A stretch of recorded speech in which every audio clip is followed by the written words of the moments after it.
नमस्कार, मयुरीज वर्ल्डमध्ये तुमचं सगळ्यांचं खूप खूप स्वागत आहे. तर आज आपण बघणार आहोत खानदेशी पद्धतीने बनवलेली सांजोरी.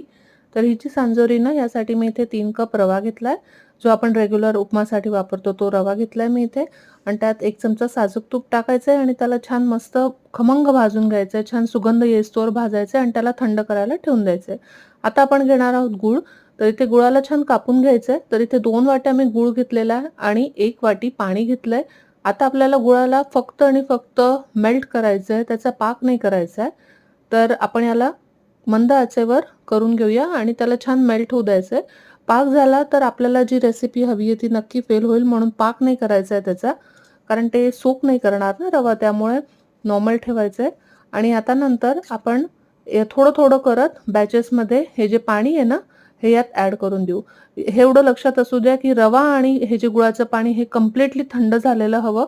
म्हणून 1 तासाचा तरी अवधी द्या त्या गोष्टीसाठी आणि थंड झाल्यानंतरच मिक्स करा आणि नंतर वेलची पावडर टाकून त्याला छान सोक करण्यासाठी मी ते रात्रभर ठेवलं होतं. सकाळी आपलं जे सारण आहे ते छान तयार झालेलं आहे. आता त्यात चवीसाठी मी इथे कोरडं खोबरं किसून घेते आणि थोडंसं भाजून घेते आणि तेही कंप्लीट गार झाल्यानंतर आपण ॲड करणार आहोत. आता आपण इथे जे आवरण आहे ना, ते मैद्याचं वापरणार आहोत. तर हे जे मैदा आहे ना, इथे मी हे 2 ते 2.5 वाटी मैदा घेतलाय. त्यात चिमूटभर मीठ घातलंय आणि त्यात आपण टाकलं आहे गरमागरम तेल. 2 मोठे चमचे असं तेल टाकून घ्यायचंय आणि कमीत कमी पाण्यात आपल्याला इथे हे भिजवायचंय आणि याला सुद्धा 15 मिनिटं राहू द्यायचंय.